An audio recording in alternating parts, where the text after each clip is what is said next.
복음, 우리의 믿음과 반응이라는 이 주제로 함께 말씀을 나누려고 합니다. 복음은 능력입니다. 복음은 지식이 아닙니다. 복음은 교리나 전통도 아닙니다. 복음은 믿는 자를 구원하는 하나님의 능력임을 믿습니다. 그 능력은 하나님의 의를 알게 합니다. 그리고 생명을 얻게 합니다. 복음이 주는 생명은 하나님의 생명입니다. 그리고 영원한 생명이며 영생이라고 말씀합니다. 따라서 신구약 성경의 핵심적 진리는 복음을 통하여 영생을 얻는 데에 있습니다. 요한복음 5장 39절에 예수님께서 말씀하시기를 너희가 성경을 연구하는 것은 영원한 생명이 그 안에 있다고 생각하기 때문이다.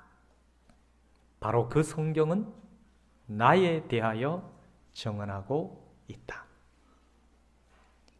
여러분, 성경을 왜 읽고 성경을 왜 묵상하며 성경을 왜 배우십니까? 성경 안에 영원한 생명이 없다면 우리가 그것을 그렇게 애써 힘써서 배우고 연구하고 묵상할 필요가 없는 것이죠. 우리는 분명히 믿습니다. 성경에 영생이 있다고, 영원한 생명이 있다고 생각하고 믿기 때문에, 그 성경이 예수 그리스도에 대해서 증언하고 있기 때문에 그 성경을 읽고 듣고 묵상하고 암송하고 함께 살아가는 것입니다. 디모데후서 1장 10절 보면 바울이 했던 말씀이 있는데 그 바울의 말씀을 들어봅시다. 복음은 우리 구주 예수 그리스도께서 나타나심으로 환하게 드러났습니다. 그리스도께서는 죽음을 패하셨습니다. 그리고 복음을 통해서 생명과 썩지 않음을 환하게 보이셨습니다. 그렇습니다. 성경을 통해서 우리는 영생을 할 수 있고 복음은 바로 그 영생을 우리에게 보여주는 것이죠. 그러면 영생이 무엇일까요? 영생은 죽음 이후의 삶이라고 단순하게 그렇게 설명할 수 있는 것이 아닙니다. 영생은 이미 임하여 아직 완성되지 않았지만 장차 완성될 하나님 나라를 현재의 삶에서 경험하고 누리는 것입니다.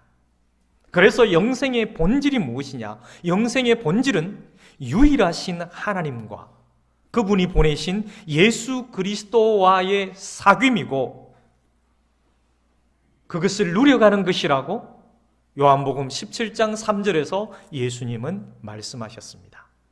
영생은 곧 유일하신 참 하나님과 그가 보내신 예수 그리스도를 아는 것입니다. 따라서 복음의 목적은 영혼에 속한 하나님의 아들과의 사귐이며 더 나아가서 영생을 얻은 자와의 서로 사귐으로 완성되는 것입니다. 우리가 복음을 받았습니다. 그 복음을 받은 자들은 하나님의 아들과 사귀는 것이 우리의 삶이라는 것입니다. 하나님이 우리에게 복음을 주신 목적, 영생을 주신 그 목적이 뭐냐? 하나님과 사귐입니다. 하나님과 사귀게 된 자들은, 교제를 누리게 된 자들은 더 나아가서 영생을 얻은 사람들과 또한 서로 사귀는 것이죠. 이 땅에서 사귐을 누리고 이 사귐이 이 땅에서만 끝나는 것이 아니라 영원한 세계에 들어가서 거기에서도 완전한 하나님 나라가 임하면 그 하나님 나라에서도 영원히 사귐의 교제를 누린다는 것입니다. 요한일서 1장 1절부터 3절에 말씀합니다. 태초부터 있는 영생의 말씀에 관하여는 우리가 들은 바요 눈으로 본 바요 자세히 보고 우리의 손으로 만진 바라. 이 생명이 나타내신 바 된지라 이 영원한 생명을 우리가 보았고 증언하여 너희에게 전하노니 이는 아버지와 함께 계시다가 우리에게 나타내신 바 된 이시니라. 우리가 보고 들은 바를 너희에게도 전함은 너희로 우리와 사귐이 있게 하려 함이니 우리의 사귐은 아버지와 그의 아들 예수 그리스도와 더불어 누림이라. 아멘. 그러면 그리스도인은 무엇을 믿고 누구에게 어떤 반응을 해야 하는 것일까요? 그리스도인은 하나님이 하신 일을 진심으로 믿고 살아계신 예수님께 진실하게 반응해야 합니다. 이것이 우리가 받은 복음이요, 그 복음에 대한 믿음과 우리가 보여야 할 반응이라는 것입니다. 사랑하는 여러분, 우리의 진실한 믿음은 하나님이 모든 것의 주인이시다라는 그 선언으로 시작하는 겁니다. 하나님이 이 세상과 인간과 나를 창조하셨기 때문에 하나님은 창조주이시며 인간의 역사와 문화 그리고 나의 주인이시다라는 것입니다. 또 다른 표현으로는 하나님이 진정한 왕이라는 것이지요. 이 주인이신 하나님은 인간으로 하여금 하나님이 만드신 모든 창조 세계를 다스리게 하셨습니다. 실제로 하나님이 존재하시고 하나님이 주인이시요 곧 왕이라는 사실은 창세기에서부터 계시록까지 성경 전체에서 말하고 있으며, 이것이 빠져버린다면 성경의 가르침은 다 무너져버리기 때문에 하나님이 모든 것의 주인이시요 왕이라는 사실은 성경의 척추와도 같은 것입니다. 우리는 우주 만물과 내 인생을 보면서 하나님이 계실 뿐만 아니라 그분이 주인이시며 왕이신 것을 믿습니까? 그것이 삶의 기본 전제가 되어 있습니까? 하나님이 나의 주인이시다라는 이 사실이 내 인생의 기본 전제가 되어 있는 것이 그리스도인이라는 것입니다. 예수 믿는다는 것은 바로 그것을 전제로 하는 것입니다. 여러분, 만약 그렇지 않다면 두 번째, 세 번째, 네 번째 이야기는 더할 필요도 없는 것이지요. 하나님이 전 우주와 내 인생의 주인 되시는 분이 아니라면 사실 그 다음의 내용은 별 의미가 없다는 것입니다. 내가 이 정도 교회 다녔으면, 내가 이 정도 교회에 뭔가를 했으면 되는 거 아니냐고, 그게 믿는 거 아니냐고, 그게 예수 믿는 것 아니냐고. 여러분, 아무리 많은 것을 하고 아무리 중한 직분을 받았다 할지라도 하나님이 나의 주인이십니다라는 것이 전제되지 아니하고 믿지 못하고 선언되지 않는다면 그 다음의 이야기는 중요하지 않습니다. 의미도 없습니다. 첫 번째로 중요한 것은 하나님이 정말 나의 주인이신가라는 것입니다. 이것이 내 인생의 분명한 전제 조건이 되는 것이 믿음입니다. 그것이 바로 예수 믿는 것입니다. 그것이 바로 하나님 아버지를 믿는 것입니다. 그런데 인간은 하나님이 주인이신 것을 거부하고 자신이 스스로 주인 행세를 하고 있고 나 또한 그런 사람이었다라는 것이죠. 이런 상태를 성경은 죄라고 합니다. 한마디로 말해서 하나님은 주인이십니다라는 그 다음의 이야기는 우리는 죄인이라는 것이죠. 로마서 3장 23절에 말씀합니다. 모든 사람이 죄를 범하였습니다. 그래서 사람들은 하나님의 영광에 못 미치는 처지에 놓여 있게 되었습니다 라고 말했습니다. 그러면 죄가 무엇일까요? 성경에서 말하는 죄는 거짓말이나 사기, 도둑질하는 그 어떤 행위를 넘어서는 것인데요, 나 자신이 중심인 상태, 즉 내가 주인인 상태가 바로 성경에서 말하는 죄입니다. 원래는 모든 것이 하나님의 것인데 전부 내 것이라고 주장하는 그 자세가 죄입니다. 하나님 앞에서 이건 내 거야 라고 주장하는 것, 내 거니까 당신은 손 떼세요, 내 거니까 내 마음대로 합니다 라고 주장하는 것, 이것이 바로 성경이 말하는 죄의 본성, 죄의 본질이라는 것입니다. 하나님이 인생을 나에게 선물로 주셨습니다. 하나님이 시간을 나에게 선물로 주셨습니다. 그래서 이 귀한 선물을 어떻게 하면 잘 사용할까라고 고민하는 것이 아니라 내 건데 내 맘대로 하는데 왜 이래라 저래라 하는 겁니까? 이게 죄라는 것입니다. 하나님을 진정한 주인으로 생각하지 않으면 죄라는 개념은 단순한 도덕 개념을 넘어설 수가 없습니다. 죄는 하나님에 대한 반역입니다. 즉 하나님이 주인 되심을 내 쪽에서 거절하는 것입니다. 하나님이 주인 되심을 내 쪽에서 거절하는 거예요. 이게 반역이고 이게 죄입니다. 부모 되신 여러분, 혹시 자녀들한테 그런 얘기 들어본 적 있나요? 내 알아서 할게요. 참견 좀 하지 마세요. 내 알아서 한다는데 왜 자꾸 건드리냐고. 그런 말은 하지 않았더라도 자녀된 여러분, 우리가 혹시 자녀 시절이었을 때 그런 생각을 마음에 품었던 적 없나요? 그게 바로 내 인생 내 거라는 생각이에요. 하나님 편에서 들을 때에 가장 분노하고 진노하시는 게 뭐냐면 내 거다라는 거예요. 내가 주인이다라는 겁니다. 부모도 마찬가지입니다. 이제 손대지 마세요. 내 인생 내가 알아서 합니다. 내 마음대로 할 거예요. 이거 정말 부모들 서운한 겁니다. 그런데 하나님과 우리의 차원에서는 이게 서운함의 차원이 아니에요. 이건 반역이에요.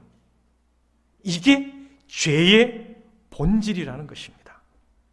내 인생은 나의 것이라고 주장하는 것.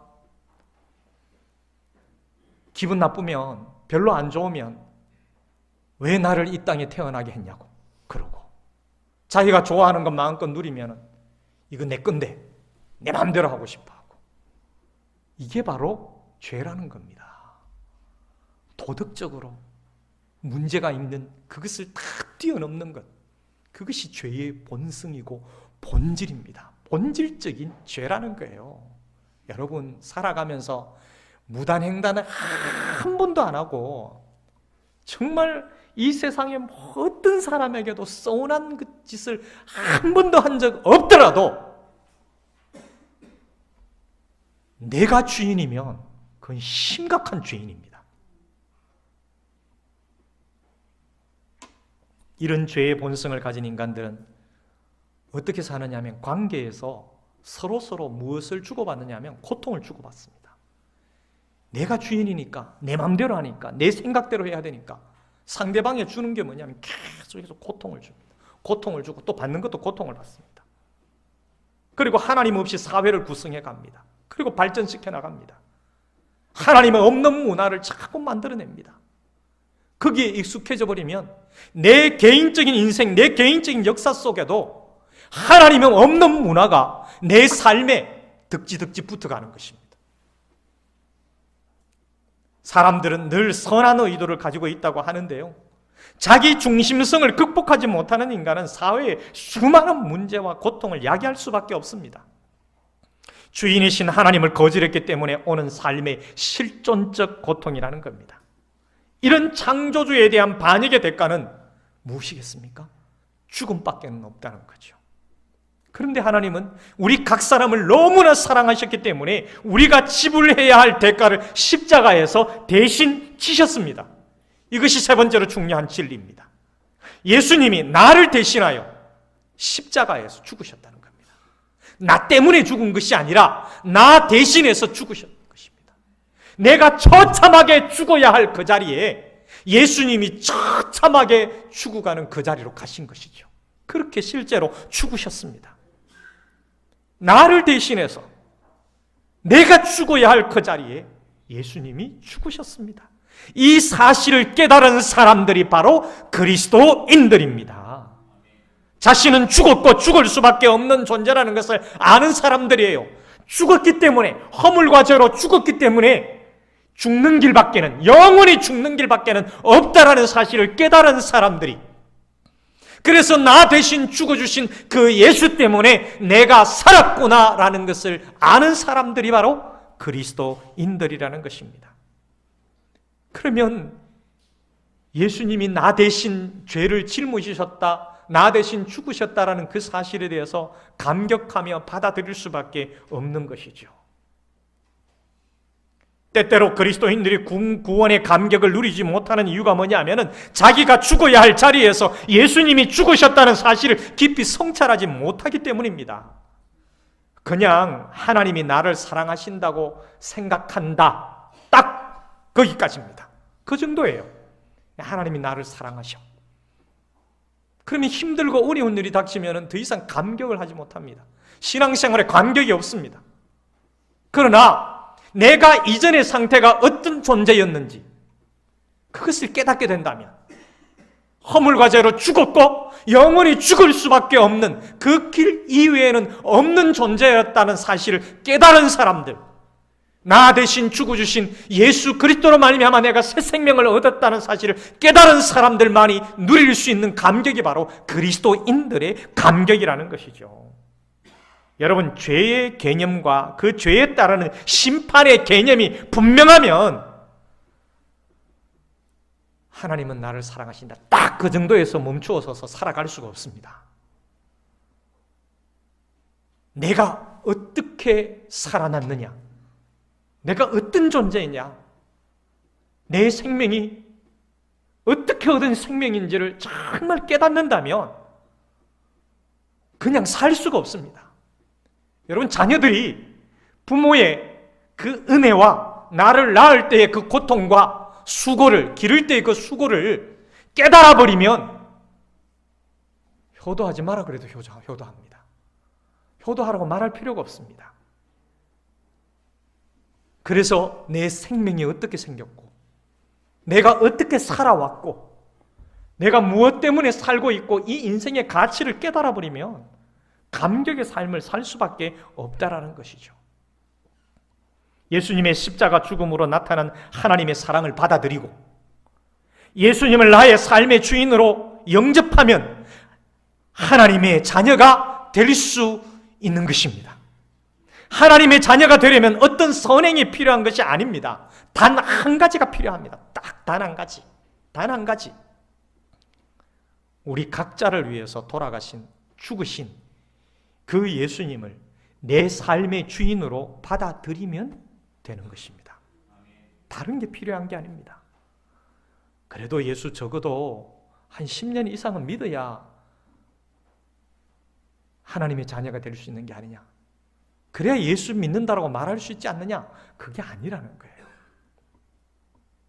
여러분 10년, 20년, 30년을 믿었다 하더라도 교회 다녀도 예수님이 정말 내 인생의 주인입니다라고 고백하고 진실하게 고백하고 그렇게 부족함에도 불구하고 살아내려고 애쓰는 사람, 진짜 예수 믿는 사람이죠. 그런데 그냥 여전히 내가 주인이고 내 마음대로 하고 기준이, 지난번에 말씀드렸던 처럼 기준이 그냥 항상 내가 기준이면 예수 믿는다고 어떻게 말할 수 있을까요? 정말로 우리가 예수 믿는 사람이라면, 예수를 영접했다면, 예수를 내 삶의 주인으로 받아들였다면 기준이 바뀌어야 되는 거죠. 주인이 바뀌어야 되는 것이죠. 요한복음 1장 12절에 보면 예수를 영접하면 그리스도인이 된다고 하는 것입니다. 예수를 영접한다는 게 뭡니까?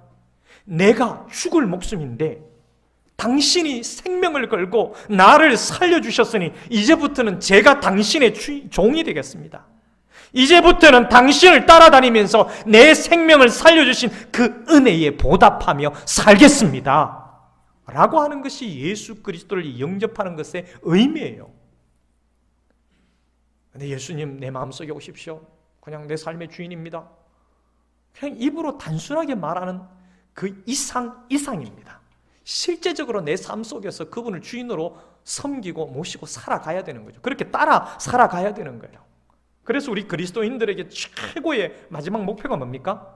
그리스도의 장성한 분량에 이르러 가는 거죠. 이 땅에 살아가는 날 동안에 예수를 닮아가는 것이 우리의 목표예요. 예수를 영접했다고 하면서 실제적인 주인으로 모시고 사는 것은 나중에 하겠습니다 라고 한다면 그것은 아직 문제가 해결되지 못했다는 이야기가 되는 거죠. 아직 예수를 믿는 게 아니라는 것입니다. 오늘 학습을 받고 입교를 하고 세례를 받는 우리 가족들이 있습니다. 성도이며 이미 예수 그리스도를 고백한 그리스도인들입니다. 오늘 여러분들이 우리 모두와 함께 마음에 정말 진실하게 고백하시기를 바랍니다. 내 삶의 주인은 예수 그리스도입니다. 앞으로 내가 좀 부족한 일이 있더라도, 실수하더라도 어쨌든 내 인생의 목표는 이제 예수를 닮아가는 것입니다. 그래서 예수를 닮아가려고 최선을 다해서 노력하는 삶을 살겠습니다. 내 마음대로 하는 것이 아니라 예수님을 기준으로, 예수님의 말씀을 기준으로 그렇게 살아내도록 애쓰겠습니다 라고 결단하는 것이 오늘 진정한 여러분의 새로운 출발이 되는 것입니다. 정리합니다. 그리스도인이 된다는 것, 그리스도인이 되었다는 것은 하나님이 주인이라는 이 진리를 깨뜨린 죄의 문제를 예수님이 해결하셨다는 것을 나의 전인격적으로 받아들이고 이제는 하나님의 원래 뜻을 따라서 하나님의 다스림 아래에서 살아가겠다라고 결단하고 살아가는 것, 그것을 뜻하는 것입니다. 우리 바라건대 오늘 학습받고 또 입교하고 세례받는 우리 사랑하는 여러분들과 함께 우리 모든 맹일의 믿음의 가족들이 정말 진실한 그리스도인, 예수 제대로 믿는 그런 예수 믿는 사람으로서 잘 살아가시기를, 그리고 이 복음을 우리의 마음속에 잘 담고 이 복음에 날마다 반응하며 살아내는 그런 은혜가 있기를 주님의 이름으로 축복합니다. 이 시간 오늘 말씀을 생각하면서 잠시 침묵하도록 하겠습니다. 침묵하면서 우리의 마음, 우리의 신앙, 우리의 삶 다시 한 번 더 돌아보는 귀한 시간이 되기를 바랍니다.